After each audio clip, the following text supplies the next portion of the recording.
أشهد أن محمد رسول الله.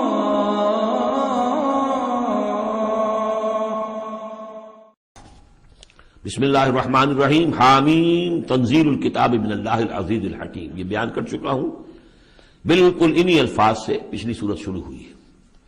ما خلقنا السماوات والارض وما بینہما الا بالحق.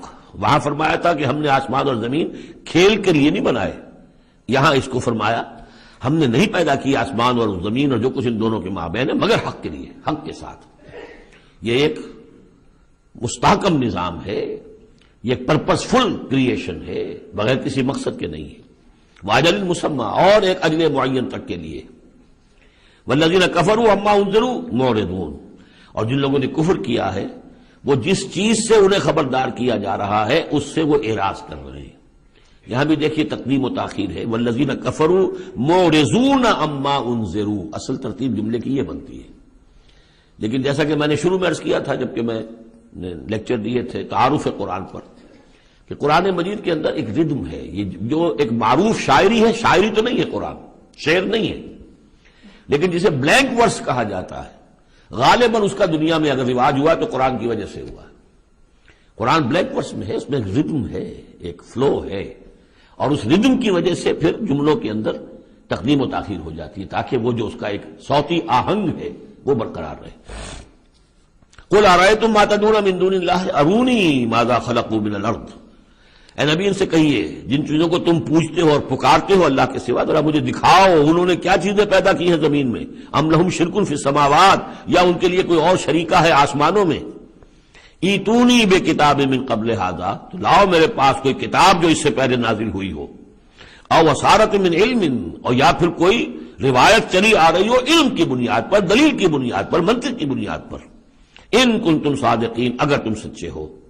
ومن اضل ممن يدعو من دون الله من لا يستجيب له الى يوم القيامه. اور اس سے بڑھ کر ظالم کون ہوگا جو اللہ کے سوا پکار رہے ایسی چیزوں کو جو ان کی پکار سنتے ہی نہیں، قبول ہی نہیں کر سکتے قیامت کے دن تک.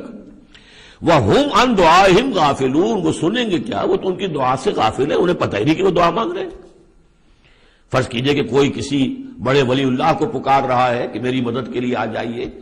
وہ اللہ کا بندہ کہاں ہے، علیین میں، اعلیٰ علیین میں ہے، کہاں ہے، اسے پتہ بھی نہیں کہ کوئی بے وقوف مجھے پکار رہا اللہ کے نام بجائے اللہ کو پکارنے کے، کوئی فرشتے کو پکار رہا ہو. بس آگے اس سے اگلی دفعہ پڑھیں گے. وَإِذَا حُشِرَ النَّاسُ كَانُوا لَهُمْ أَعْدَاءً وَكَانُوا بِعِبَادَتِهِمْ كَافِرِينَ. صدق اللہ العظیم. ذکر ہو رہا تھا اس سورہ مبارکہ کی پچھلی آیات میں کہ ان سے بڑھ کر زیادہ گمراہ کون ہوگا جو اللہ کے سوا ایسی ہستیوں کو پکار رہے ہیں جو نہ ان کی دعا سنتے ہیں، نہ دعاؤں کو قبول کر سکتے ہیں قیامت تک، بلکہ وہ ان کی دعاؤں سے غافل ہیں، انہیں معلوم ہی نہیں ہے.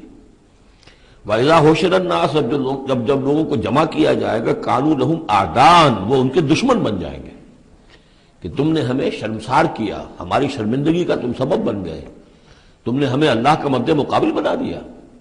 جیسے کہ حضور صلی اللہ علیہ وسلم نے ایک صحابی کو ٹوک دیا، وہ اپنے کسی گفتگو کے انداز میں، اور ظاہر بات ہے کہ ان کی نیت تو وہ نہیں تھی کہ حضور کو اللہ کے برابر کر دیں، لیکن الفاظ ایسے ان کی زبان سے نکلے، ما شاء اللہ و ما شئت، جو اللہ چاہے اور آپ چاہیں.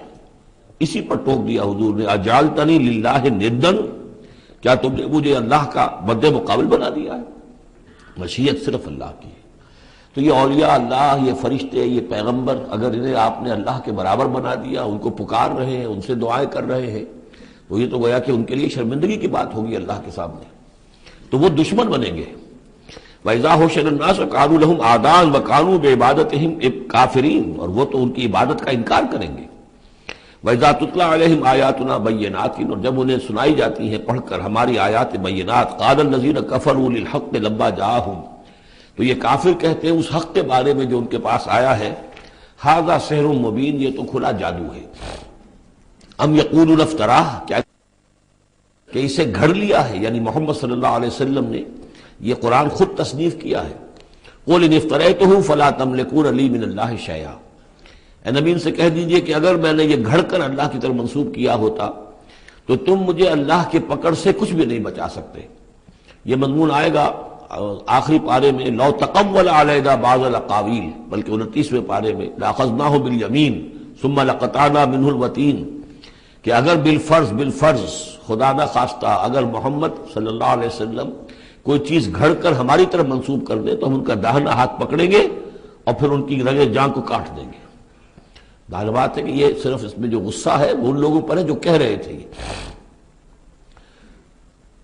هو عالم بما تفیضون فیہ، اللہ تعالیٰ خوب جانتا ہے جن چیزوں میں تم لگے ہوئے، جو کچھ تم کہہ رہے ہو، جو تمہارا ظاہری قول ہے اس کو بھی جانتا ہے، اور جو تمہارے دل میں چھپا ہوا اسے بھی جانتا ہے۔ کفا بہ شہیدا بینی و بینکم، اور وہ کافی ہے بطور گواہ میرے اور تمہارے مابین، وہ جانتا ہے کہ میں اس کا رسول ہوں، اس نے میرے پاس وحی بھیجی ہے۔ وہو الغفور الرحیم، اور وہ بخشنے والا ہے، رحم فرمانے والا۔ قل ما کنت بدعا من الرسل، اے نبی ان سے یہ بھی کہیے کہ میں کوئی نیا نویلا رسول تو نہیں ہوں، کوئی پہلا رسول ہوں تو نہیں ہوں میں کہ مجھ سے پہلے کوئی رسول آئے نہ ہوں۔ بہت سے رسول آئے ہیں، ہاں میں آخری رسول ضرور ہوں، لیکن میں کوئی نیا سا رسول تو نہیں ہوں کہ کوئی ایک نئی بات ہو بالکل۔ بدعت، اسی سے وہ بدعت کا لفظ بنا ہے ہمارے ہاں، جو چیز دین میں نہیں ہے اور لا کر اس کو آغاز کر دیا جائے تو در حقیقت وہ بدعت ہے۔ تو ما کنت بدعا من الرسول، جیسے کہ ہم سورہ آل عمران میں پڑھ آئے ہیں، وما محمد الا رسول قد خلت من قبلہ الرسل۔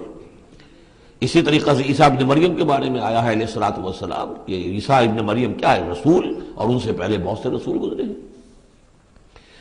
قل ما کنت بدعا من الرسل وما ادری ما یفعل بی ولا بکم، اور مجھے کچھ معلوم نہیں ہے کہ کیا کیا جائے گا میرے ساتھ اور کیا کیا جائے گا تمہارے ساتھ۔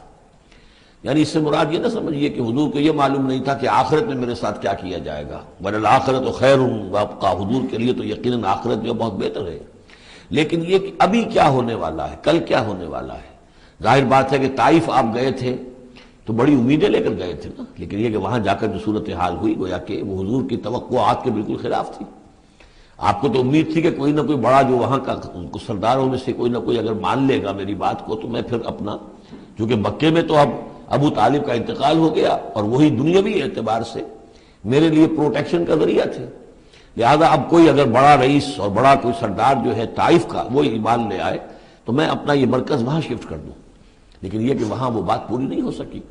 تو ما ادری ما یفعل بی ولا بکم، مجھے یہ معلوم نہیں ہے کہ کیا کیا جائے گا میرے ساتھ، کیا ہوگا اور کیا ہوگا تمہارے ساتھ۔ ان اتبع الا ما یوحی الیہ، میں تو بس پیروی کر رہا ہوں اس کی جو میری طرف وحی کی جا رہی ہے۔ وما انا الا نذیر مبین، اور میں نہیں ہوں مگر کھلا خبردار کر دینے والا، بس میری حیثیت تو یہ ہے۔ قل ارأیتم ان کان من عند اللہ وکفرتم بہ، اے نبی ان سے کہیے کہ ذرا غور کرو، سوچ لو، اگر ان کان من عند اللہ، جو چیز اللہ کی طرف سے آئی ہے یہ ہے واقعتاً اللہ کی طرف سے، وکفرتم بہ، اور تم نے اس کا کفر کیا، اس کا نتیجہ کیا نکلے گا؟ یعنی یہ کہ تم سوچو، امکان تو ہے نا، تم کہہ رہے ہو کہ میں نے گھڑ لی ہے، چلیے، حالانکہ دل میں تم جانتے ہو کہ یہ گھڑی بھی کتاب نہیں ہے، اگر گھڑی بھی کتاب ہوتی، انسان کی تصنیف ہوتی تو تم بھی اس کا مقابلہ کرتے، تمہیں چیلنج دیا گیا ہے کہ اس جیسی کتاب بنا لاؤ، اس جیسی ایک صورت ہی بنا لاؤ، تو تمہارے دل میں وہ بات نہیں ہے۔ لیکن سوچ لو ذرا کہ اگر یہ شے واقعتاً اللہ کی طرف سے ہے، قل ارأیتم ان کان من عند اللہ وکفرتم بہ، اور تم نے اس کا انکار کر دیا، وشہد شاہد من بنی اسرائیل علی مثلہ، اور گواہی دے چکا ہے ایک گواہ بنی اسرائیل میں سے ایک ایسی ہی کتاب کی۔ اصل میں اس میں کافی تفسیر کے اندر اقوال میں اختلاف ہے، اس سے مراد جو ہے عام مومنین اہل کتاب ہیں یا حضرت موسیٰ علیہ السلام، اس لیے کہ کتاب استثناء میں جو پیشن گوئی ہے اس میں یہ الفاظ ہیں کہ اے موسیٰ میں ان کے بھائیوں میں سے تیرے مثل ایک پیغمبر اٹھاؤں گا۔ کتاب استثناء کے 18ویں باب کی 18 اور 19ویں آیات ہیں یہ تورات کی، جو عہد نامہ قدیم ہے اس میں، تو گویا کہ مثل ہی، یعنی حضرت موسیٰ کی طرح کے محمد ہے، حضرت محمد کی طرح کے موسیٰ ہیں علیہ الصلوۃ والسلام، کیونکہ صاحب شریعت رسول ہے حضرت موسیٰ علیہ السلام۔ حضرت عیسیٰ صاحب شریعت نہیں ہے، صاحب کتاب ہے، انجیل دی گئی ہے، انجیل میں شریعت نہیں ہے، انجیل میں حکمت ہے، کل ہم پڑھ چکے ہیں جئتکم بالحکمہ، میں تمہارے پاس حکمت لے کر آیا۔ شریعت، قانون، یہ در حقیقت تورات میں تھی، حضرت موسیٰ علیہ السلام کو دی گئی، اور یا پھر محمد الرسول اللہ صلی اللہ علیہ وسلم کو قرآن دیا گیا اور یہ آخری اور کامل شریعت دی گئی۔ فآمن واستکبرتم، تو وہ تو ایمان لے آئے اور تم استکبار کر رہے ہو۔ یعنی یہود میں سے تو بہت سے علماء ایسے بھی تھے، بہت زیادہ نہیں لیکن تھے، عبداللہ ابن سلام رضی اللہ تعالیٰ عنہ بہت اہم ان کے علماء میں سے تھے، وہ ایمان لائے ہیں۔ تو وہ تو ایمان لے آئے، فاستکبرتم، اور تم استکبار میں اور گھمنڈ میں پڑے ہوئے ہو، ان اللہ لا یہدی القوم الظالمین، اللہ ظالموں کو ہدایت نہیں دیتا۔ وقال الذین کفروا للذین آمنوا لو کان خیرا ما سبقونا الیہ، اور کہا ان لوگوں نے جنہوں نے کفر کی روش اختیار کی ان لوگوں کے بارے میں جو ایمان لائے، کیونکہ ان میں سے زیادہ تر جو حضور کے آس پاس ہوتے تھے، اس لیے کہ بہرحال ان میں بڑے بڑے لوگ بھی تھے جو ایمان لائے تھے حضور پر، حضرت عثمان ابن عفان بھی تھے، بڑے بڑے گھرانے کے فرد تھے، عبد الرحمن ابن عوف بھی تھے، وہ بھی کوئی غرباء اور فقراء میں سے تو نہیں تھے، طلحہ اور زبیر بھی تھے تو وہ بھی بڑے اونچے خاندانوں سے تھے، لیکن یہ کہ عام طور پر حضور کے آس پاس جو ہوتے ہیں یہ لوگ اپنے اپنے کاموں کے اندر بھی مصروف ہوتے تھے، لیکن جو غرباء تھے وہ حضور کے ارد گرد زیادہ موجود رہتے تھے، اور یہ بات بار بار آ چکی ہے حضرت نوح کے بیان میں بھی اور پھر حضور کے بارے میں بھی کہ اے محمد تمہارے گرد تو ہم بیٹھے ہوتے ہیں ہمارے کمی کاری لوگ، بڑے گھٹیا لوگ، ہمارے پست طبقات کے لوگ جو ہیں، کوئی غلام ہے ہمارا، کوئی اور یہاں پہ محنت مزدوری کرنے والا ہے، تو ہمارے شایان شان نہیں ہے کہ ہم آپ کے پاس آ کر بیٹھیں، یعنی ذرا ان کو اپنے سے دور کرو، جس پر کہ اللہ تعالیٰ نے کئی مرتبہ یہ فرمایا کہ اے نبی آپ ان کی بات پر نہ جائیے، اور کہیں ان اہل ایمان کو کہ جو صبح و شام اللہ کو پکارتے ہیں اور اللہ کی رضا جوئی میں لگے ہوئے ہیں، ان کو کہیں آپ اپنے سے دور نہ کر دیں، اگر ایسا آپ کریں گے تو یہ ظلم ہو جائے گا۔ لیکن بہرحال ان کا کہنا یہ تھا کہ اگر یہ لوگ جو ہیں، اگر واقعتاً یہ خیر ہوتا، لو کانا خیرن ما سبقونا، اگر یہ واقعتاً خیر ہوتا قرآن اور یہ دین، تو یہ لوگ جو ہیں یہ اس میں سبقت نہ کرتے ہم سے، بڑے ہم ہیں، سمجھدار ہم ہیں، دانشور ہم ہیں، ایلیٹ آف دی سوسائٹی ہم ہیں، تو ہم نے تو پیش قدمی کی نہیں ہے، لیکن یہ لوگ پیش قدمی کر رہے ہیں، تو اس کا مطلب ہے کہ یہ بات بھی گھٹیا ہی ہے جو تم پیش کر رہے ہو، جس کو گھٹیا قسم کے لوگ قبول کر رہے ہیں۔ یہ طنز ہے اس میں چھپا ہوا۔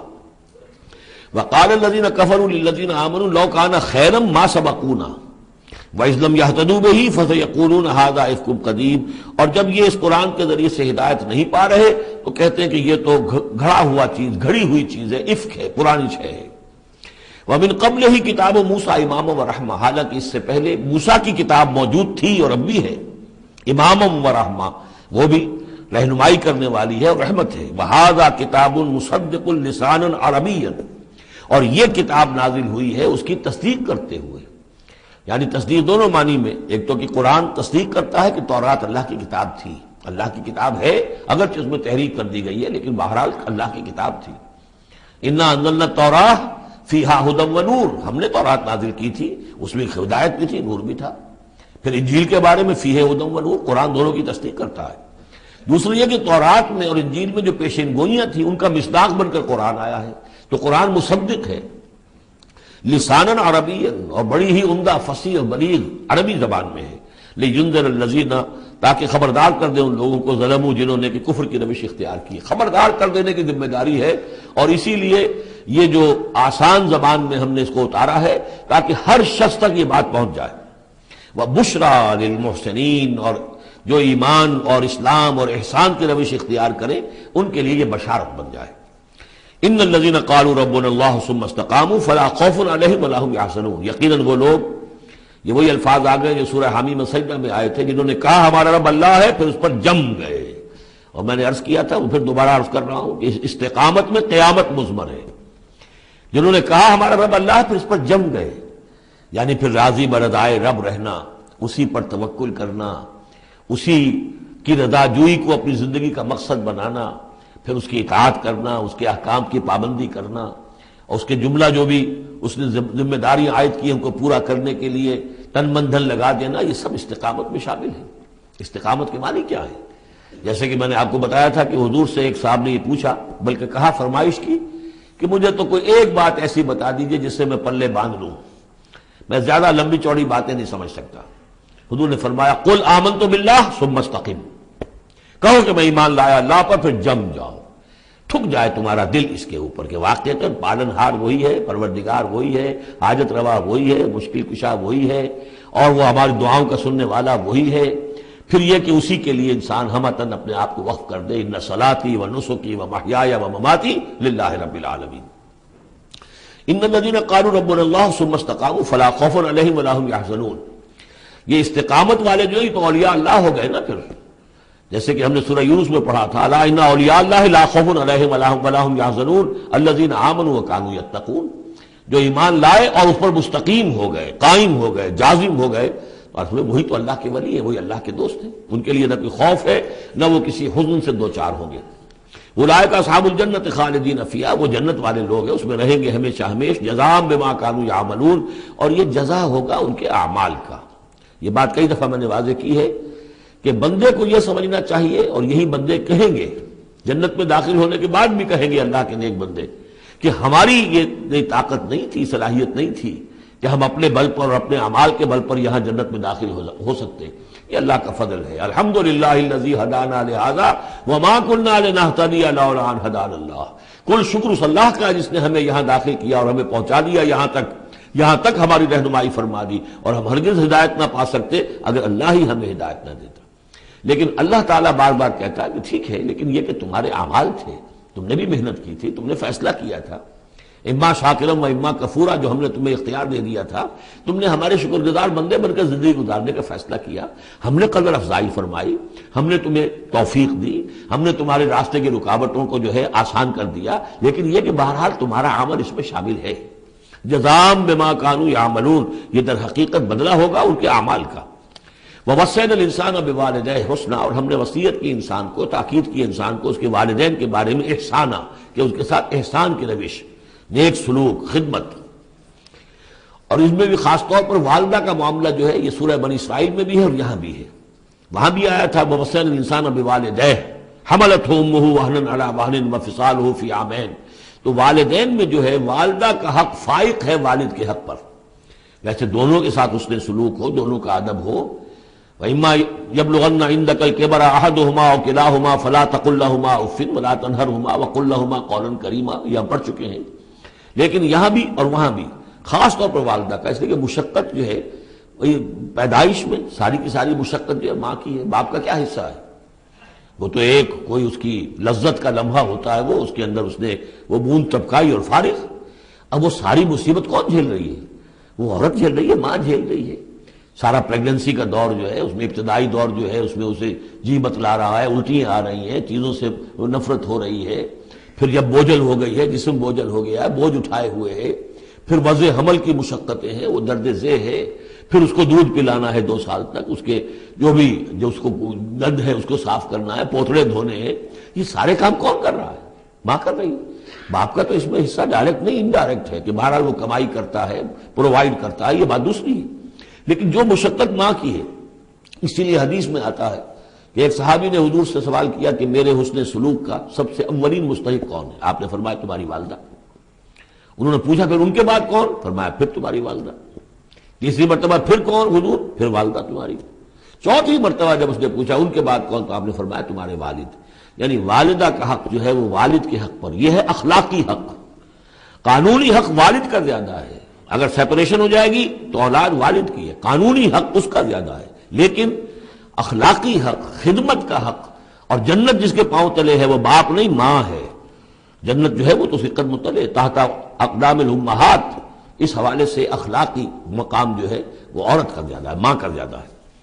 فرمایا حملتہ امہ کرہا ووضعتہ کرہا، اس کی ماں نے اسے اٹھائے رکھا اپنے پیٹ میں تکلیف جھیل کر، اور پھر اس کو وضع حمل ہوا، اس کو جنا تکلیف کے ساتھ، وحملہ وفصالہ 30 شہرا، اور اس کا یہ حمل اور پھر دودھ پلانا یہ لگ بھگ جو ہے 30 مہینے ہوتے ہیں۔ حتی اذا بلغ اشدہ، یہاں تک کہ جب وہ اپنی پوری قوت کو پہنچتا ہے، بلوغت کو پہنچتا ہے، اور یہاں سے بلوغت سے مراد جو ہے وہ نفسیاتی بلوغت ہے، ذہنی اور نفسیاتی بلوغت۔ ایک جسمانی بلوغت ہوتی ہے، وہ تو 16 17 18 اس سال کے اندر آدمی جو ہے وہ پورا بالغ ہوتا ہے، لیکن جسمانی بلوغت نہیں، یہاں جو ہے 40 برس کا ذکر آ رہا ہے۔ حتی اذا بلغ اشدہ وبلغ 40 سنۃ، جب وہ 40 برس کا ہو جاتا ہے۔ سائیکولوجیکل میچورٹی جو ہے انسان کی وہ 40 برس کی ہے۔ یہی وجہ ہے کہ 40 برس ہی کی عمر میں جو بھی نبوت جو ہے وہ ملتی تھی، حضور کو بھی 40 برس کی۔ فلما بلغ 40 سنۃ حبب الیہ الخلا فکان یخلو بغار حرا، ایک حدیث ہے بڑی پیاری جس کی راویہ ہیں ام المومنین حضرت عائشہ صدیقہ رضی اللہ تعالیٰ عنہ، جس میں فرمایا انہوں نے کہ حضور نے مجھے بتایا کہ جب میری عمر 40 برس کے قریب ہوئی تو مجھے خلوت گزرنی محبوب ہو گئی، تنہائی میں بیٹھ کر، اور پھر آپ جا کر کئی دن کئی راتیں جو ہے غار حرا میں آپ تنہا رہتے تھے، خلوت گزری، پھر وہیں پر وہی کا آغاز ہوا ہے۔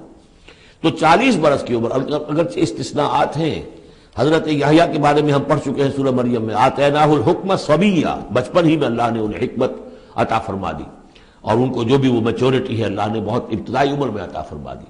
حضرت عیسیٰ کا معاملہ بھی ایسا ہی ہے، لیکن عام قاعدہ قانون وہی ہے 40 برس کا۔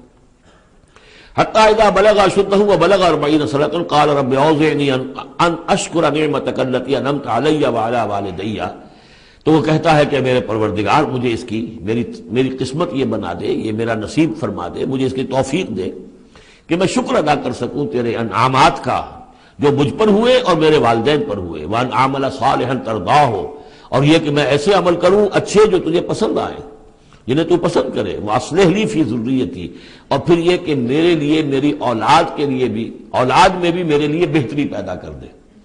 ایک تو یہ ہوتا ہے کہ اصلح لی ذریتی، میری اولاد کو اصلاح کر دے، انہیں صالح بنا دے، لیکن یہاں پہ انداز جو ہے ذرا دیکھیے، اصلح لی فی ذریتی، اس لیے کہ اولاد صالح ہوگی تو اس کا فائدہ مجھے بھی پہنچے گا، اس لیے کہ اگر اولاد جو ہے وہ صالح ہے اور نیک ہے تو اس سے یقیناً انسان جو ہے وہ دعائیں کریں گے، استغفار کریں گے، اور ان کے جو اعمال صالحہ ہیں، چونکہ باپ نے کوئی تربیت اچھی دی تھی تو ان کے اعمال صالحہ سے بھی اس کے اپنے حساب کے اندر بھی ادراج ہوتا رہے گا نیکیوں کا۔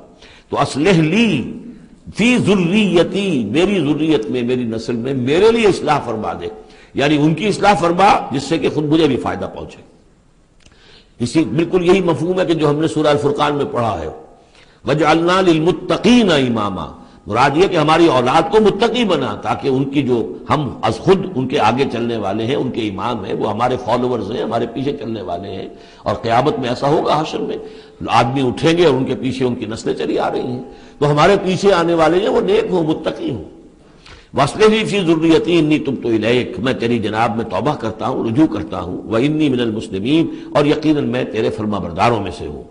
اولئک الذین نتقبل عنہم احسن ما عملوا، یہ وہ لوگ ہیں جن سے ہم ان کے بہترین اعمال قبول فرمائیں گے، ونتجاوز عن سیئاتہم، اور اگر کوئی خطائیں ہوں گی، کوئی چیز ان کے اندر کمزوری کا پہلو بھی ہوگا، ہم اس سے درگزر فرمائیں گے۔ فی اصحاب الجنہ، اور پھر یہ اصحاب الجنہ میں ہوں گے، جنت والوں میں شامل ہو جائیں گے۔ وعد الصدق الذی کانوا یوعدون، یہ سچا وعدہ ہے جس کا کہ ان سے وعدہ کیا جاتا تھا۔ اب اس کے برعکس سے کردار ہے، یہ تو یہ کہ ایک صالح بیٹا ہے، اور وہ جب اپنی پوری میچورٹی کو پہنچا ہے اور بلوغ کو پہنچا ہے نفسیاتی اور ذہنی اعتبار سے، تو اس کا طرز عمل تو یہ ہے جو آ گیا، رب اوزعنی ان اشکر نعمتک التی انعمت علی وعلی والدی وان اعمل صالحا ترضاہ واصلح لی فی ذریتی۔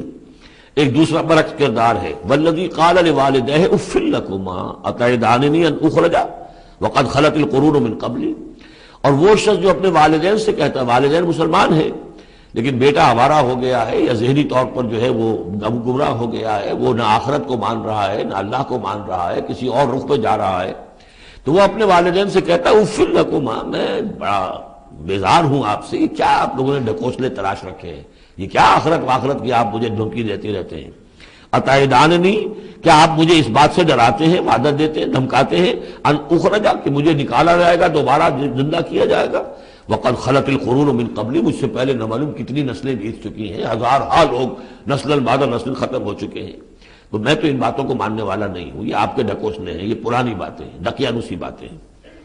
وہما یستغیثان اللہ ویلک آمن، اور وہ دونوں ماں باپ جو ہے بیچارے وہ نیک، وہ دعائی دے رہے ہیں اللہ کی کہ اللہ کے بندے، ویلک، تباہی ہو تیری، خرابی ہو تیری، آمن، ایمان لا، مان ان باتوں کو، ان وعد اللہ حق، یقیناً اللہ کا وعدہ سچا ہے۔ فیقول ما ھذا الا اساطیر الاولین، وہ کہتا ہے نہیں نہیں نہیں، میں نہیں مانتا، نہیں یہ تو نقلیں ہیں، پرانی کہانیاں ہیں جو پچھلوں سے نقل ہوتی چلی آ رہی ہیں۔ اولئک الذین حق علیہم القول، یہ وہ لوگ ہیں کہ جن پر اللہ کی بات سچی ہو گئی، یعنی مستحق ہو گئے اللہ کے کلمہ عذاب کے، فی امم قد خلت من قبلہم، اور انہی قوموں کے اندر وہ بھی پھر شامل کر دیے جائیں گے جو ان سے پہلے گزر چکی ہیں، من الجن والانس، جنات میں سے بھی اور انسانوں میں سے بھی، انہم کانوا خاسرین، یقیناً وہی لوگ ہیں خسارے والے، برباد ہونے والے۔ وَلِكُلٍّ دَرَجَاتٌ مِّمَّا عَمِلُوا، اور سب کے لیے درجے اور مقامات معین ہوں گے ان کے اعمال کے اعتبار سے۔ وَلِيُوَفِّيَهُمْ، اور تاکہ اللہ تعالیٰ پورا ان کے اعمال، وَلِيُوَفِّيَهُمْ أَعْمَالَهُمْ وَهُمْ لَا يُظْلَمُونَ، پورا ان کو دے دے گا ان کے اعمال کا بدلہ، اور ان پر کوئی ظلم نہیں ہوگا، کوئی حق تلفی نہیں ہوگی۔ وَيَوْمَ يُعْرَضُ الَّذِينَ كَفَرُوا عَلَى النَّارِ، اور جس دن کہ یہ کافر پیش کیے جائیں گے آگ پر، اور اس وقت ان سے کہا جائے گا اذهبتم طیباتکم فی حیاتکم الدنیا واستمتعتم بها، دیکھو بھائی تم نے اپنے جو مزے لینے تھے، لوٹنے تھے، عیش کرنے تھے، وہ تم دنیا کی زندگی میں کر چکے ہو۔ تم نے وہاں حرام خوریاں کی، حلال اور حرام کی تمیز کو ختم کیا، تم نے وہاں عیش کیے۔ اذهبتم طیباتکم، اپنی مزے کی چیزیں جو ہے وہ تم لے جا چکے، فی حیاتکم الدنیا، تم اپنی دنیا کی زندگی میں، واستمتعتم بها، اور اس سے تم نے بہت فائدہ اٹھا لیا۔ فَالْيَوْمَ تُجْزَوْنَ عَذَابَ الْهُونِ بِمَا كُنتُمْ تَسْتَكْبِرُونَ فِي الْأَرْضِ بِغَيْرِ الْحَقِّ، تو آج اب تمہیں بہت ہی اہانت آمیز عذاب دیا جائے گا، ذلت کا عذاب، بسبب اس تکبر کے جو تم کرتے رہے ہوئے زمین میں ناحق، وَبِمَا كُنتُمْ تَفْسُقُونَ، اور جو تم نے وہاں پر نافرمانیاں کی ہیں اور ہمارے احکام کو توڑا ہے۔ وَاذْكُرْ أَخَا عَادٍ، اور ذرا تذکرہ کیجئے اخا عاد، عاد قوم عاد کے بھائی کا، یعنی حضرت ہود علیہ السلام، اذ انذر قومہ بالاحقاف، جبکہ انہوں نے اپنی قوم کو خبردار کیا احقاف میں۔ یہ احقاف کا علاقہ تھا، بالکل جنوبی ساحل جو ہے عرب کا، جزیرہ نما عرب کا، اس کے ساتھ، اور اب وہاں پر بہت ہی سخت قسم کا، وہ بدترین قسم کا صحرا ہے احقاف۔ وقد خلت النذر من بین یدیہ ومن خلفہ، ان سے پہلے بھی، ان کے سامنے بھی اور بہت سے خبردار کرنے والے آئے تھے۔ یہ میں نے عرض کیا تھا کہ انبیاء متعدد آ کر پھر آخری کوئی رسول آتا تھا کہ جو پھر آخری اتمام حجت کرتا تھا۔ اللہ تعبدوا الا اللہ، انہوں نے یہی دعوت دی تھی کہ مت پوجو کسی کو سوائے اللہ کے۔ انی اخاف علیکم عذاب یوم عظیم، مجھے اندیشہ ہے تمہارے اوپر، تمہارے بارے میں کہ ایک بڑے دن کا عذاب تم پر آئے گا۔ قالوا اجئتنا لتافکنا عن آلہتنا، انہوں نے کہا کہ کیا تم اس لیے آئے ہو اے ہود کہ تم ہمیں اپنے معبودوں سے برگشتہ کر دو؟ فاتنا بما تعدنا ان کنت من الصادقین، تو اگر تم سچے ہو تو جس عذاب کی دھمکی ہمیں دے رہے وہ لے آؤ۔ قال انما العلم عند اللہ، انہوں نے کہا کہ اس کا علم تو اللہ کے پاس ہے، کل علم اللہ کے پاس ہے، وہ عذاب آئے گا، کب آئے گا، کس صورت میں آئے گا، میں نہیں جانتا، وہ اللہ جانتا ہے۔ وَأُبَلِّغُكُم مَّا أُرْسِلْتُ بِهِ، اور میں تو تمہیں پہنچا رہا ہوں وہ جو اس نے مجھے دے کر بھیجا ہے، جو پیغام اس نے دیا میں پہنچا رہا ہوں، میرا کام انذار ہے، ابلاغ ہے، پہنچا دینا ہے، واضح کر دینا ہے۔ وَلَٰكِنِّي أَرَاكُمْ قَوْمًا تَجْهَلُونَ، لیکن میں دیکھ رہا ہوں کہ تم نے بہت جہالت کی روش اختیار کر لی ہے، بجائے اس کے کہ میری بات پر غور کرو، دیکھو، سوچو، دل میں اترے تو اسے قبول کرو، تم نے تو گویا کہ ادھار کھائے بیٹھے ہو اس کی نفی پر اور اس کو نہ ماننے پر، تو تم جہالت پر اتر آئے ہو۔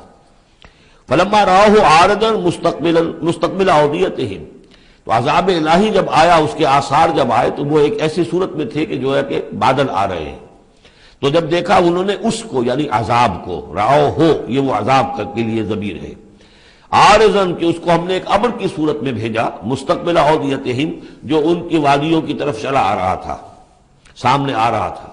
قالوا هذا عارض ممطرنا، ان کو یہ تو بادل آ گئے، ابر ہے، اب بارش ہوگی، جلتھل ہو جائیں گے، مطر آ رہی ہے۔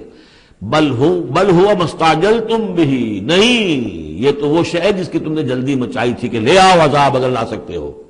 ریح فیہا عذاب علیم، وہ ایک جھکڑ تھا جس کے بارے میں آئے گا سورۃ الحاقہ میں کہ سخر علیہم سبع لیال وثمانیۃ ایام، 7 رات اور 8 دن مسلسل وہ جھکڑ چلا ہے۔ ریح فیہا عذاب علیم، وہ جھکڑ ہے جس میں بہت بڑا عذاب ہے۔ تدمر کل شیء بامر ربھا، وہ ہر شے کو اپنے رب کے حکم سے اٹھا کر پٹکتی تھی، وہ ہوا جو ہے اٹھاتی تھی اور پٹکتی تھی۔ تدمر، جیسے کسی درخت کی جڑ سے اکھاڑا جائے پھر پھینک دیا جائے، اور وہ چونکہ تھے بھی بڑے طویل القامت لوگ، تو بڑے بڑے ستونوں کی طرح پھر پڑے تھے، کاجاد النخل خاویہ، جیسے کہ وہ کھجوروں کے تنے پڑے ہوئے ہیں زمین کے اوپر۔ تدبر کل شیء بامر ربھا فاصبحوا لا یری الا مساکنہم، پھر وہ ایسے ہو گئے کہ اب کچھ نظر نہیں آ رہا تھا سوائے ان کے مسکنوں کے، ان کے گھر نظر آ رہے ہیں، ان کی حویلیاں، ان کی بلڈنگیں، لیکن وہاں اس میں بسنے والا اب کوئی نظر نہیں آ رہا۔ کذالک نجزی القوم المجرمین، اسی طرح ہم بدلہ دیا کرتے ہیں مجرموں کی قوم کو۔ وَلَقَدْ مَكَّنَّاهُمْ فِي مَا إِن مَّكَّنَّاكُمْ فِيهِ، اب یہاں قریش سے، مکے والوں سے خطاب ہو رہا ہے، ان کو ہم نے جو تمکن عطا کیا تھا زمین میں، جو مال و اسباب دیا تھا، جو طاقت دی تھی، فِي مَا إِن مَّكَّنَّاكُمْ فِيهِ، اس میں اتنا تمکن تمہیں ہم نے نہیں دیا، اتنی طاقت تمہارے پاس نہیں ہے۔ ان کی تہذیب، جیسا کہ میں عرض کر چکا ہوں، وہ شداد کا جو شہر تھا، اب اس کے جو ہے باقیات وہ نظر آ چکے ہیں سیٹلائٹس کے ذریعے سے کہ زمین کے نیچے جو ہے بہت گہرے وہ موجود ہیں، جو ان کے اوپر عذاب آیا اور اس کے اوپر لیکن وہ دبے ہوئے موجود ہیں۔ اس کے بڑے بڑے جو ہیں ستون جو بنائے تھے انہوں نے، غالباً 30 بڑے بڑے ان کی فصیل کے ساتھ جو ہے پلرز ہیں جن کو گن لیا گیا ہے، وہ موجود ہیں۔ یہ ساری نشانیاں اب ایک ایک کر کے ظاہر ہوں گی۔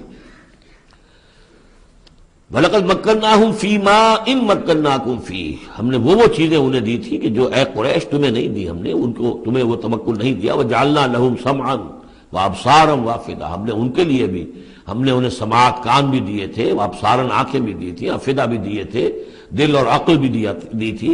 فما اغنى عنهم سمعهم ولا ابصارهم ولا افئدتهم من شيء، تو کچھ کام نہیں آئے ان کے، نہ تو ان کی سماعت، ان کی بصارت، نہ ان کے دل یا عقلیں میں کسی شے میں انہیں نہیں بچا سکے۔ اذ كانوا يجحدون بآيات الله، جبکہ وہ انکار کرتے رہے اللہ کی آیات کا۔ وحاق بهم ما كانوا به يستهزئون، اور ان کو گھیر لیا اور ان پر الٹ پڑی وہی چیزیں جن کا کہ وہ مذاق اڑایا کرتے تھے۔ وَلَقَدْ أَهْلَكْنَا مَا حَوْلَكُم مِّنَ الْقُرَىٰ، اور ہم نے تو ہلاک کیا ہے بہت سی بستیوں کو جو تمہارے ہی ارد گرد آباد تھیں۔ میں وہ نقشہ بنا کے بھی آپ کو دکھا چکا ہوں کہ یہ تمام جو احقاف یہ گویا کہ مکے کے جنوب مشرق میں تھے، سمود کا علاقہ جو ہے مکے کے شمال میں تھا، اسی شمال کے رخ پر جو ہے پھر وہ مدین کا علاقہ، اور پھر یہ کہ ادھر ڈیڈ سی کے ساتھ ساحل پر اس کے بھی اب حال ہی میں خبر آئی ہے کہ اس کے بھی جو کھنڈرات وغیرہ ہیں وہ بحرۂ ڈیڈ سی جو ہے بحرۂ مردار، اس کے اندر پانی کے نیچے وہ موجود ہیں۔ ابھی ان کی تلاش ہو گئی ہے، وہ نکل آئے ہیں، مطلب یہ کہ ان معلوم ہو گئے ہیں، انکشاف ہو گیا ہے۔ تو فرمایا وَلَقَدْ أَهْلَكْنَا مَا حَوْلَكُم مِّنَ الْقُرَىٰ، ہم نے بہت سی بستیوں کو، شہروں کو ہلاک کیا جو تمہارے ارد گرد ہی تھی۔ وَصَرَّفْنَا الْآيَاتِ لَعَلَّهُمْ يَرْجِعُونَ، اور اسی طرح ہم نے پھیر پھیر کر ان کو یہ آیات اپنی سنائی ہے تاکہ وہ رجوع کریں، پلٹیں، لوٹیں۔ فَلَوْلَا نَصَرَهُمُ الَّذِينَ اتَّخَذُوا مِن دُونِ اللَّهِ قُرْبَانًا آلِهَةً، تو کیوں نہ مدد کی ان ہستیوں نے جنہیں انہوں نے اللہ کے سوا سمجھا تھا کہ یہ معبود ہیں جو اللہ کی طرف ہم اللہ سے ہمیں قریب کر دیں گے، ہمیں تقرب اللہ کا ہمارا ضرورت ہمیں جو ہے وہ درجے حاصل کر دیں گے، اس کا ذریعہ بن جائیں گے۔ بل ضلوا عنہم، جب وہ عذاب کا وقت آیا وہ سب گم ہو گئے، ہوا ہو گئے، خواب تھا جو کچھ کا دیکھا، جو سنا افسانہ تھا۔ وذالک افکہم، یہ تو اصل میں ان کی من گھڑت باتیں تھیں، ان میں حقیقت تو تھی ہی نہیں۔ وما کانوا یفترون، اور جو کچھ بھی افطرا وہ کر رہے تھے وہ تھا۔ وَإِذْ صَرَفْنَا، اب وہ واقعہ آ رہا ہے جس کا میں نے آج شروع میں تذکرہ کیا تھا۔ اور حضور صلی اللہ علیہ وسلم، اور یہ واقعہ جو ہے جبکہ حضور گئے تھے طائف، اور طائف سے جب واپس آ رہے تھے تو آپ نے نخلا، ایک مقام ہے وادی نخلا، اس میں چند دن قیام کیا مکے جانے سے پہلے۔ اور چونکہ دل گرفتہ تو بہت تھی جب آپ طائف سے واپس آئے ہیں، طائف میں جو کچھ بیتی تھی وہ آپ کو معلوم ہے۔ بہرحال وہاں آپ فجر کے وقت ایک روز نماز فجر کی پڑھ رہے تھے اور قرآن مجید پڑھ رہے تھے، اس میں قرآن الفجر ہم پڑھ آئے ہیں، فجر کی نماز میں طویل قرات ہوتی ہے۔ تو ایک امام، ایک مقتدی، امام تھے حضور صلی اللہ علیہ وسلم، اور مقتدی تھے حضرت زید بن حارثہ، آپ کے منہ بولے بیٹے، آپ کے آزاد شدہ غلام۔ اس وقت یہ ہے کہ وہاں سے گزر ہوا کچھ جنوں کی ایک جماعت کا، اور وہ ٹھہر گئے، ٹھٹک کر کھڑے ہوئے، اور وہ سنتے رہے قرآن، حضور پڑھ رہے ہیں وہ سن رہے ہیں۔ تو اس پر وہ ایمان لائے، اور پھر جا کر اپنی قوم میں انہوں نے فوراً تبلیغ شروع کر دی۔ تو یہ بات ہمارے لیے بڑی عبرت کی بات ہے کہ جنات کی ایک جماعت نے ایک ہی دفعہ قرآن سنا، ایمان بھی لے آئے اور فوراً مبلغ بن گئے اس کے۔ لیکن ہم جو ہے سنتے ہیں اور ایک کان سے سن کر دوسرے کان سے نکال دیتے ہیں، ہماری زندگیوں میں کوئی تبدیلی نہیں آتی۔ تو بڑا قابل غور ہے یہ مقام قرآن مجید کا۔ وَإِذْ صَرَفْنَا إِلَيْكَ نَفَرًا مِنَ الْجِنِّ، اور جب کہ ہم نے آپ کی طرف متوجہ کر دیا اے نبی جنوں کی ایک جماعت کو، یستمعون القرآن، کہ وہ قرآن سننے لگے۔ فلما حضروہ، جب وہاں وہ پہنچے، قالوا انصتوا، انہوں نے کہا چپ ہو جاؤ، خاموش رہو، سنو، توجہ سے سنو۔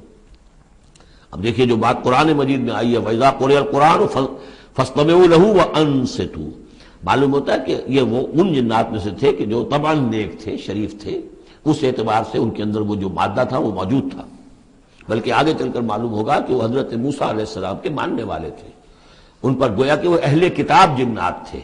تو انہوں نے جب سنا تو بڑی توجہ کے ساتھ جو ہے وہ سننے لگے، اور کہا خاموش ہو جاؤ، سنو توجہ سے۔ فلما قضی، تو جب وہ آپ کی قرات ختم ہو گئی، ولوا الی قومہم منذرین، تو فوراً اپنی قوم کی طرف پلٹے انہیں خبردار کرنے کے لیے۔ اور کیا کہا انہوں نے؟ قالوا یا قومنا انا سمعنا کتابا انزل من بعد موسیٰ، معلوم ہوا موسیٰ کے ماننے والے تھے. اے ہماری قوم کے لوگوں، ہم نے سنا ہے، ہم نے کتاب سنی ہے جو نازل ہوئی ہے اب موسیٰ کے بعد. کتاب جو نازل ہوئی ہے موسیٰ کے بعد وہ قرآن ہی ہے. اگرچہ ہم مانن کہہ دیتے ہیں عرفاً، وہ انجیل کو بھی کتاب، لیکن کتاب کا لفظ میں نے بارہا آپ کو بتایا ہے کہ شریعت کے لیے آتا ہے. کتاب قوانین کے لیے آتا ہے. کتب علیکم کتب علیکم کتب علیکم. نماز بھی ہے کتابا موقوتا، عدت کے لیے آیا حتی یبلغ الکتاب اجلہ. تو شریعت کے احکام کے لیے جو ہے وہ اصل میں یہ لفظ خاص ہے. تو تورات چونکہ شریعت کی حامل تھی اور قرآن پھر شریعت دوسری جو آئی ہے موسیٰ کی شریعت کے بعد وہ شریعت محمدی ہے صلی اللہ علیہ وسلم. ورنہ ظاہر بات ہے کہ ان کے علم میں ہوگا کہ حضرت عیسیٰ بھی آئے اور وہ ایک کتاب تو لائے، لیکن یہ کہ اس میں شریعت نہیں. قالوا یا قومنا انا سمعنا کتابا انزل من بعد موسیٰ مصدقا لما بین یدیہ، اور یہ تصدیق کرتے ہوئے آئی ہے اس کی جو اس کے سامنے موجود ہے، یعنی تورات. یہدی الی الحق، اور یہ رہنمائی کر رہی ہے حق کی طرف. وَإِلَىٰ طَرِیقٍ مُسْتَقِیم، اور ایسے راستے کی طرف جو بالکل سیدھا ہے. صراط مستقیم، صراط بھی راستہ، طریق بھی راستہ، سبیل بھی راستہ، سواء سبیل سیدھا راستہ، صراط مستقیم سیدھا راستہ، طریق مستقیم. یا قومنا اجیبوا داعی اللہ، اے ہماری قوم کے لوگوں، اللہ کی طرف پکارنے والے کی پکار پر لبیک کہو، مانو، ایمان لاؤ. وآمنوا بہ یغفر لکم من ذنوبکم، تو ان پر ایمان لاؤ تاکہ اللہ تعالیٰ جو ہے تمہارے گناہوں کو بخش دے. وَيُجِرْكُم مِّنْ عَذَابٍ عَلِيمٍ، اور تمہیں بچا دے عذاب علیم سے، دردناک عذاب سے. وَمَن لَّا يُجِبْ دَاعِيَ اللَّهِ فَلَيْسَ بِمُعْجِزٍ فِي الْأَرْضِ، اور جو نہیں لبیک کہتا اللہ کی طرف پکارنے والے کی پکار پر، تو وہ پھر فَلَيْسَ بِمُعْجِزٍ، وہ اللہ تعالیٰ کو ہرا نہیں سکے گا، شکست نہیں دے سکے گا زمین میں. وَلَيْسَ لَهُ مِن دُونِهِ أَوْلِيَاء، اور نہیں ہوں گے اس کے لیے کوئی ایسے اس کے رفیق اور اس کے پشت پناہ اور مددگار جو اسے اللہ کی پکڑ سے بچا سکے. أُولَٰئِكَ فِي ضَلَالٍ مُّبِينٍ، یہ لوگ تو گویا کہ کھلی گمراہی کے اندر ہوں گے. اب یہ بات جو ہے جیسا کہ میں نے اس کے قابل غور ہے ہمارے لیے. اب ظاہر بات ہے کہ داعی جب تک نبوت کا سلسلہ جاری تھا وہ اللہ کے نبی ہوتے تھے. اب حضور کے بعد اب داعی جو ہوں گے وہ امت میں سے ہوں گے. کوئی اٹھے گا اللہ کا بندہ، پھر دین کی دعوت دے گا، پھر قرآن کی طرف بلائے گا، پھر لوگوں سے کہے گا کہ آؤ چلو اس راستے پر چلو، اللہ کے دین کا راستہ یہ ہے. اقامت دین کی جد و جہد میں لگو، اس کے لیے اپنے تن بندھن لگاؤ. ان صلاتی و نسکی و محیایا و مماتی للہ رب العالمین. اب نبی تو کوئی نہیں آئے گا سوائے ان کے جو دجال ہیں، جھوٹے نبی ہیں جنہوں نے دعوے کیے ہیں، وہ تو چھوڑ دیجیے ان کو. لیکن نبی نہیں آنے والا، نبوت کا دروازہ بند ہو چکا. لیکن دعوت اللہ کا دروازہ بند نہیں ہوا ہے، اس کا سلسلہ بند نہیں ہوا، بلکہ اب تو اس امت کے ذمے بحثیت مجموعی کو ذمہ داری لگا دی گئی. وَكَذَلِكَ جَعَلْنَاكُمْ أُمَّةً وَسَطًا لِتَكُونُوا شُهَدَاءَ عَلَى النَّاسِ وَيَكُونَ الرَّسُولُ عَلَيْكُمْ شَهِيدًا. تمہارے ذمے ہے. كُنتُمْ خَيْرَ أُمَّةٍ أُخْرِجَتْ لِلنَّاسِ تَأْمُرُونَ بِالْمَعْرُوفِ وَتَنْهَوْنَ عَنِ الْمُنكَرِ وَتُؤْمِنُونَ بِاللَّهِ. أَوَلَمْ يَرَوْا أَنَّ اللَّهَ الَّذِي خَلَقَ السَّمَاوَاتِ وَالْأَرْضَ وَلَمْ يَعْيَ بِخَلْقِهِنَّ، کیا انہوں نے دیکھا نہیں، غور نہیں کیا؟ وہ اللہ جس نے آسمانوں اور زمین کی تخلیق فرمائی اور وہ تھکا نہیں، ہارا نہیں اس سے، ان کی تخلیق سے. یعنی جیسے کہ سورہ قاف میں ہم پڑھیں گے افعینا بالخلق الاول، کیا ہم عاجز آ گئے ایک دفعہ بنانے کے بعد؟ ہماری ساری جو بھی کریٹو ایکٹیویٹی تھی اور کریٹو پوٹینشیل ہمارا ختم ہو گیا، ایگزاسٹ ہو گیا، ہم دوبارہ نہیں بنا سکتے تمہیں.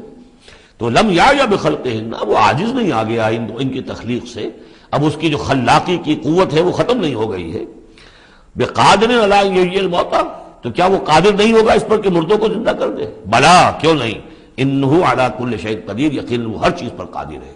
ویوم یعرض الذین کفروا علی النار، اور جس روز کے پیش کیے جائیں گے یہ کافر آگ پر، الیس ھذا بالحق، اس وقت سوال کیا جائے گا یہ ہے حق، یہ حقیقت ہے یا نہیں؟ تم ڈھکوسلا کہتے تھے، تم کہتے تھے کہ ایسی ہمیں دھونس دی جا رہی ہے، کوئی جہنم وغیرہ نہیں، کوئی حساب کتاب نہیں، کوئی جزا و سزا نہیں، کوئی باس بادل موت نہیں. الیس ھذا بالحق، کیا یہ حقیقت نہیں ہے؟ قالوا بلا وربنا، وہ کہیں گے کیوں نہیں، ہمارے پروردگار تیری قسم یہ حق ہے. قال فذوقوا العذاب بما كنتم تکفرون، تو اللہ فرمائے گا اب چکھو اس عذاب کا مزہ اپنے اس کفر کی پاداش میں جو تم کرتے رہے. فاصبر، اب آخری بات حضور سے، فاصبر کما صبر اولو العزم من الرسل، اے محمد صلی اللہ علیہ وسلم آپ بھی صبر کیجئے جیسے کہ ہمارے اولو العزم رسول آپ سے پہلے صبر کرتے رہے. یہ اولو العزم من الرسل عام طور پر خیال ہے کہ 5 ہیں. بعض حضرات 7 شمار کرتے ہیں، حضرت ہود حضرت صالح کو بھی شامل کرتے ہیں، لیکن 5 پر چونکہ اسی سلسلہ سور کی صورت ہے سورہ شورى جس میں 5 کا ذکر ہے۔ شرع لکم من الدین ما وصى به نوحا والذی اوحینا الیک وما وصینا به ابراہیم وموسیٰ وعیسیٰ۔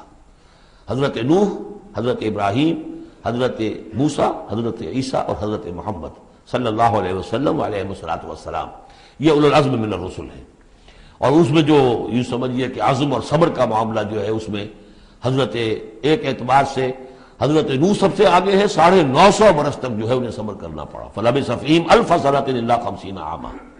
اور ایک ذاتی تکلیف اس میں حضرت ایوب علیہ السلام، ان کو جو کوفت ذاتی تکلیف، بیماری، نہایت ہی تکلیف دہ بیماری، تو اس میں ان کا صبر ایوب اس اعتبار سے مشہور ہے۔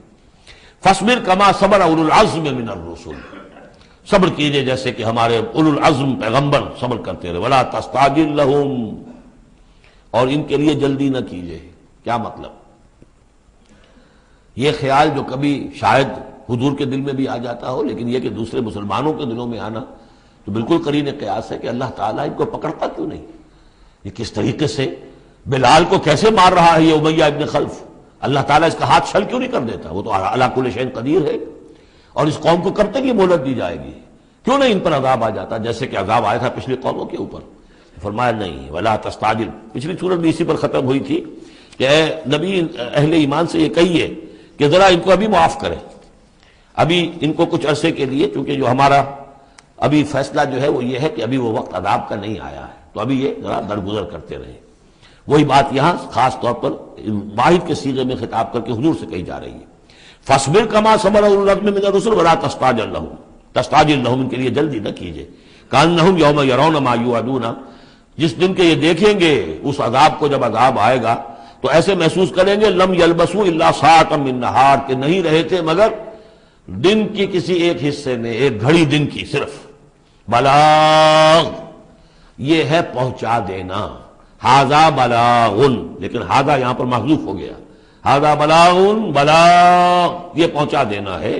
فہل یہلک الا القوم الفاسقون، تو ہلاک تو وہی کیے جائیں گے، کون ہلاک کیا جائے گا سوائے ان کے کہ جو نافرمان لوگ تھے۔ یہاں یہ جو 8 سورتوں کا ایک سلسلہ چلا آ رہا تھا وہ بھی ختم ہوا، اور یہ کہ جو 5واں جو گروپ ہے مکی اور مدنی صورتوں کا، ان میں سے جو مکیات کا سلسلہ ہے وہ ختم ہو گیا، اور یہ 13 صورتیں ہیں، سورہ سبا، فاطر، پھر یاسین، پھر صافات، پھر صاد، اور پھر یہ 8 صورتیں، سورہ زمر، اور پھر مومن، اور پھر حامیم میں سجدہ، اور شورا، اور زخرف، اور دخان، اور جاسیہ، اور احقاف۔ یہ صورتیں ہیں کہ جہاں مکیات ہیں۔